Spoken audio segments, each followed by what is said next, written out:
വയറ്റിൽ വരുന്ന ക്യാൻസർ, വയറ്റിൽ വരുന്ന അർബുദം അല്ലേ? നമ്മൾ പലരും പലപ്പോഴും ഇതിനെക്കുറിച്ച് കുറേയേറെ കേൾക്കാറുണ്ട്. പക്ഷേ ഇത് എല്ലാം ഒരു ജനറലൈസ്ഡ് ടേമാണ്. വയറ്റിൽ വരുന്ന, അതായത് നമ്മുടെ ദഹന സങ്കേതം, നമ്മുടെ ആ ഒരു പ്രക്രിയയിൽ വരുന്ന എല്ലാ ഓർഗൻസിനും ക്യാൻസർ വന്നു ചേരാനുള്ള സാധ്യതയുണ്ട്. അതുകൊണ്ട് തന്നെ നമ്മുടെ വയറ്റിലെ ക്യാൻസറിന്, അല്ലെങ്കിൽ ഈ നമ്മുടെ ദഹനേന്ദ്രിയങ്ങളിൽ അല്ലെങ്കിൽ ദഹന സങ്കേതത്തിൽ വരുന്ന ക്യാൻസറിനെ 3ആയിട്ട് ഭാഗിക്കാറുണ്ട്. അതായത് അപ്പർ ഗ്യാസ്ട്രോ ഇൻറ്റസ്റ്റൈനൽ ട്രാക്ക്, മേൽഭാഗത്ത് ഒരു പോർഷൻ, പിന്നെ മിഡിൽ പോർഷൻ, പിന്നെ ലാസ്റ്റ് പോർഷൻ.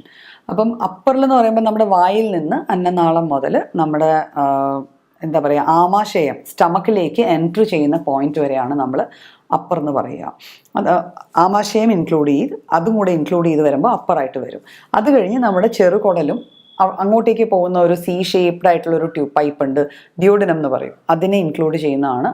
പിന്നെ ഈ മിഡിൽ പോർഷനും അവസാനം വരുന്ന കോളോറെക്ടൽ, അതായത് മലദ്വാരവും അതിന് മേലെയുള്ള വൻകുടലിൻ്റെ ഭാഗങ്ങളും. അപ്പോൾ ഇത്തരത്തിലാണ് ഇത് 3ഉം ഡിവൈഡ് ചെയ്തിരിക്കുന്നത്.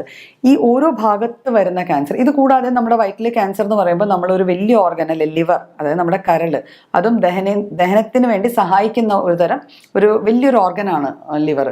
അപ്പോൾ ലിവറിൽ വരുന്ന ക്യാൻസറും വയറ്റിലെ ക്യാൻസറായിട്ട് ക്ലാസിഫൈ ചെയ്യാറുണ്ട്. അതുകൂടാതെ പാൻക്രിയാസ് എന്ന് പറഞ്ഞൊരു ഗ്രന്ഥിയുണ്ട്. ആ ഗ്രന്ഥിയിൽ വരുന്ന ക്യാൻസറും യൂഷ്വലി നമ്മൾ വയറ്റിൽ വരുന്ന ക്യാൻസറിൻ്റെ കൂട്ടത്തിൽ തന്നെയാണ് കൂട്ടുന്നത്. പക്ഷേ ഇവയെല്ലാം ഒരു വ്യക്തിക്ക് വരുമ്പോൾ പല തരത്തിലുള്ള സിംറ്റംസ് അല്ലെങ്കിൽ പല തരത്തിലുള്ള രോഗലക്ഷണങ്ങളായിരിക്കും കാണിക്കുക. അപ്പോൾ നമ്മളിത് ഓരോന്ന് ഡിവൈഡ് ചെയ്ത് പഠിച്ചാലേ ഓരോ ഭാഗത്ത് വരുന്ന അർബുദത്തിൻ്റെ ലക്ഷണങ്ങൾ നമുക്ക് വിശദമായി പഠിക്കാൻ പറ്റുള്ളൂ. പക്ഷെ നമുക്ക് ഇതിൽ മൊത്തത്തിൽ എല്ലാത്തിലും കൂടെ കോമൺ ആയിട്ട് പൊതുവായിട്ട് വരുന്ന കുറച്ച് ലക്ഷണങ്ങളുണ്ട്. അവയെക്കുറിച്ചായിരിക്കാം ഇപ്പം നമുക്ക് സംസാരിക്കാം. അപ്പം ആദ്യമേ നമുക്കറിയാം, നമ്മൾ ഭക്ഷണം കഴിക്കുമ്പോഴാണ് ഭക്ഷണം ദഹിച്ചു മാറുന്ന വരെയുള്ള പ്രക്രിയയ്ക്ക് ഇടയ്ക്ക് വരുന്ന ഏതെങ്കിലും അവയവത്തിൽ വരുന്ന ക്യാൻസറിനെ കുറിച്ചാണ് നമ്മൾ സംസാരിക്കുന്നത്. അപ്പോൾ സ്വാഭാവികമായിട്ട് നമ്മളുടെ ഭക്ഷണം എടുക്കുന്ന രീതിയിൽ മാറ്റങ്ങൾ വരിക, ഭക്ഷണം കഴിക്കാൻ തോന്നാതിരിക്കുക, വിശപ്പില്ലായ്മ വരിക, കഴിച്ചു കഴിഞ്ഞാൽ പെട്ടെന്ന് തന്നെ നിറഞ്ഞു എന്നുള്ളൊരു ഫീലിംഗ് വരിക. പിന്നെ അർബുദത്തെക്കുറിച്ച് ാണ് ഈ വീഡിയോ ചെയ്യുന്നത്. അതുകൊണ്ട് തന്നെ ആദ്യമേ പറയുകയാണ്, ഇതിൽ കാണുന്ന 1 or 2 ലക്ഷണങ്ങൾ വെച്ച് എനിക്ക് ക്യാൻസർ ആണോ എന്നുള്ള സംശയത്തിൽ ടെൻഷൻ അടിക്കേണ്ട കാര്യമില്ല. നമ്മൾ ഒരു രോഗത്തെക്കുറിച്ച് പഠിക്കുന്നതും അറിയുന്നതും അതിലെന്തെങ്കിലും ഉണ്ടെങ്കിൽ അത് നമ്മളിൽ കാണുന്നുണ്ടെങ്കിൽ നമുക്ക് അസുഖം അല്ല എന്ന് തീർച്ചപ്പെടുത്താനുള്ള ഇൻവെസ്റ്റിഗേഷനിലേക്ക് പോകാനുള്ളതാണ്. അത് പ്രത്യേകം ഓർമ്മിപ്പിക്കുകയാണ്.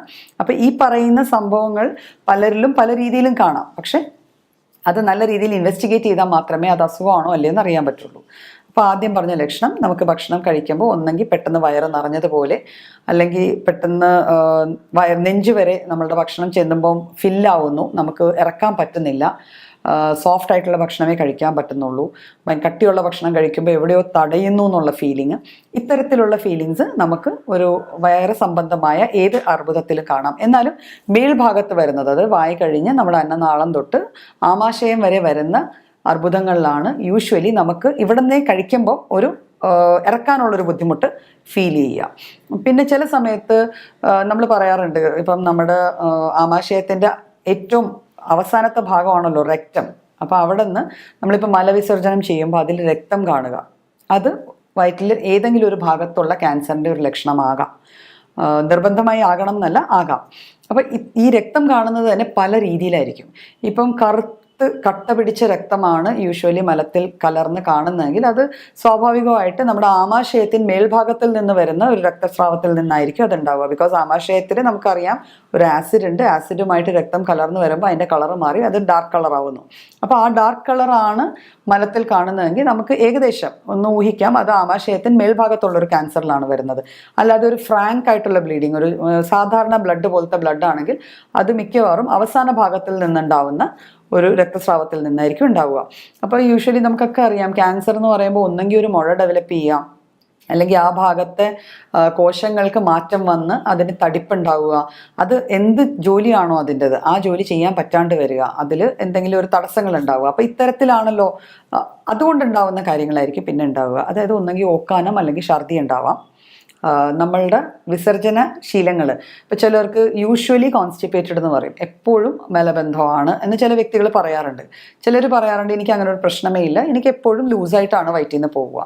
പക്ഷേ ഇങ്ങനൊരു അസുഖം ഉണ്ട് എന്ന് സംശയിക്കേണ്ട അവസ്ഥ എന്ന് പറയുമ്പോൾ ഒന്നെങ്കിൽ മലബന്ധം ഭയങ്കര കഠിനമായിട്ട് വരിക, നമുക്ക് മരുന്ന് കഴിക്കണം എന്നുള്ളൊരു തോന്നൽ വരിക, അല്ലെങ്കിൽ മലബന്ധവും വയറ്റിളക്കവും മാറിയും മറിച്ചും വരിക. പതിവില്ലാതെ വയറിളക്കമുള്ള ഒരാൾക്ക് മലബന്ധം വന്ന് പിന്നെ വീണ്ടും വയറിളക്കത്തിലേക്ക് പോയി വീണ്ടും മലബന്ധം വരിക. അപ്പോൾ ആ രീതിയിൽ വരുമ്പോൾ ആ ഒരു ശീലത്തിലുണ്ടാവുന്ന മാറ്റവും വയറ്റിലെ ക്യാൻസറിൻ്റെ ഒരു ലക്ഷണമാകാം.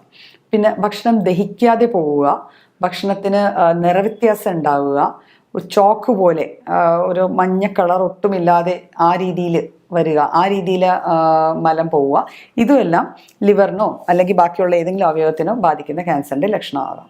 പിന്നെ സ്വാഭാവികമായിട്ട് നമുക്കറിയാം, നമ്മൾ ഭക്ഷണം കഴിച്ചു കഴിഞ്ഞാൽ നമുക്ക് ആദ്യം ഫീൽ ചെയ്യണം നമ്മുടെ വയറ്റിൽ തന്നെയാണ്, അല്ലേ? ഇപ്പോൾ വയറ് വല്ലാണ്ട് വീർത്തിരിക്കുന്നു, ഗ്യാസ് നിറഞ്ഞിരിക്കുന്നു, തട്ടുമ്പോൾ ഒരു ശബ്ദം കേൾക്കുന്നു, എന്തോ വയറ്റിൽ എന്തോ ഉള്ളതുപോലത്തെ ഒരു ഫീലിംഗ്, എന്തോ നിറഞ്ഞു നിൽക്കുന്ന ഒരു ഫീലിംഗ്, കിടന്നാൽ നമുക്ക് ശ്വാസം കിട്ടാണ്ട് വരിക, വയറിലെ ആ വീർപ്പ് കാരണം ശ്വാസം കിട്ടാണ്ട് വരിക, ഇതും വയറ്റിലെ ക്യാൻസറിൻ്റെ ലക്ഷണങ്ങളിൽ പെടുത്താവുന്നതാണ്. പിന്നെ ചില ഭക്ഷണത്തിനോട് അമിതമായ ഒരു ആസക്തി തോന്നുകയും ചിലതിനോട് പതിവില്ലാത്തൊരു വിരക്തി തോന്നുകയും ചെയ്യുക. നമ്മൾ സാധാരണ കഴിച്ചുകൊണ്ടിരിക്കുന്ന സാധനമായിരുന്നു, പക്ഷെ ഇപ്പോൾ കഴിച്ചിട്ട് അത് നമുക്ക് പറ്റുന്നില്ല, അങ്ങനത്തെ ഒരു ഫീലിംഗ് വരിക, അതും ഇത്തരത്തിലുള്ള അർബുദങ്ങളുടെ കാരണങ്ങളിൽ ഒന്നായി മാറാം. വയറുവേദനയും ഒരു ലക്ഷണം തന്നെയാണ്. വയറുവേദന പക്ഷേ എല്ലായ്പ്പോഴും ഇതിൻ്റെ കൂടെ തന്നെ ഉണ്ടാവണമെന്നില്ല. വയറ് വല്ലാതെ വീർത്ത് വരിക, അല്ലെങ്കിൽ കുടവയറ് വെക്കുന്നത് പോലെ പെട്ടെന്നൊരു വ്യക്തിക്ക് കുടവയറ് വെച്ചോ എന്നുള്ളൊരു തോന്നൽ, ഈ ലക്ഷണങ്ങളെല്ലാം. ഇത് കൂടാതെ അനീമിയയുടെ, അതായത് രക്തക്കുറവിൻ്റേതായ ഫീച്ചേഴ്സ് കാണിച്ച് തുടങ്ങുവാണ്. ഒരാൾ പെട്ടെന്ന് വെയിറ്റ് കുറയുവാണ്, പെട്ടെന്ന്, അതായത് ഒരു കാരണവുമില്ല, സാധാരണ പോലെ ഭക്ഷണം കഴിക്കുന്നുണ്ട്, എന്നിട്ടും സാധാരണയെക്കാളും കൂടുതൽ വെയിറ്റ് കുറയുന്നുണ്ട്. അപ്പം ഇത്തരത്തിലെ കാര്യങ്ങൾ ഒരു വ്യക്തിയിൽ കാണുകയാണെങ്കിൽ നമുക്ക് അത് വയറ്റിലെ ഏതെങ്കിലും ഒരു അവയവത്തിലെ ക്യാൻസർ ആയിട്ട് സംശയിക്കാം. അങ്ങനെ ഒരു സംശയം നമുക്ക് തോന്നിയാൽ നമ്മൾ ചെയ്യേണ്ടത് എത്രയും പെട്ടെന്ന് നമ്മുടെ അടുത്തുള്ളൊരു ഡോക്ടറെ കണ്ട് വേണ്ട ലാബ് പരിശോധനകൾ അത് ചെയ്ത് അത് അല്ല എന്ന് തീർച്ചപ്പെടുത്താനുള്ള കാര്യങ്ങൾ നോക്കുക. ഇനി അതാണെങ്കിൽ തന്നെ അതിൻ്റെ ചികിത്സയിലേക്ക് വേണം അടുത്തൊരു ഫോക്കസ് ചെയ്യേണ്ടത്. വയറ്റിലെ ക്യാൻസർ വന്നു ചേരാനായിട്ട് ചില കാരണങ്ങളുണ്ടാവും. ഒരു ജനിതക ഘടകവും ഫാമിലി ഹിസ്റ്ററിയും കൂടാതെ പുകവലി വല്ലാണ്ട് അമിതമായി പുകവലിക്കുന്ന ഒരു വ്യക്തിയിൽ ഇതിന് ചാൻസസ് കൂടുതലാണ്. അതുകൂടാതെ ഇപ്പം നമ്മൾ ഈ അൽഫാം പോലെ പുകച്ച് കഴിക്കുന്ന, മാംസം പുകച്ച് കഴിക്കുന്ന അല്ലെങ്കിൽ കരിച്ച് കഴിക്കുന്ന ഒരു പ്രവണത നമ്മളുടെ ഇപ്പോഴത്തെ തലമുറയിൽ കുറേയേറെ കാണുന്നുണ്ട്. അപ്പോൾ ആ സ്മോക്ഡ് ആയിട്ടുള്ള മീറ്റ് കഴിക്കുക, പ്രോസസ്ഡ് ആയിട്ടുള്ള മീറ്റ് കഴിക്കുക, ടിൻഡ് ഫുഡ്, പിക്കിൾഡ് മീറ്റ്, അപ്പോൾ ഇങ്ങനത്തെ സാധനങ്ങൾ കഴിക്കുന്ന ആൾക്കാരിൽ ഇത് വരാനുള്ള ചാൻസസ് കൂടുതലാണ്.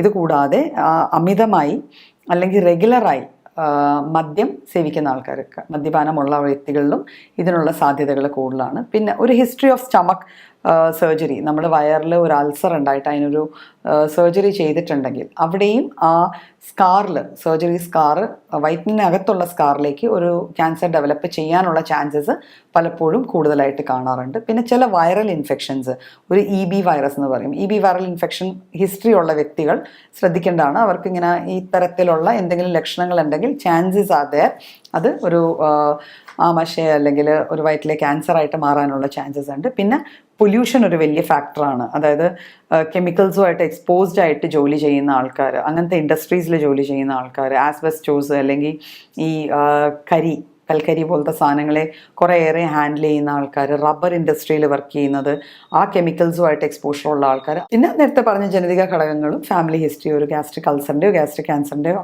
ഹിസ്റ്ററി ഉണ്ടെങ്കിൽ അതും ഈ ക്യാൻസർ വന്നു ചേരാനുള്ള ചാൻസസ് കുറേയേറെ കൂട്ടുന്നുണ്ട്.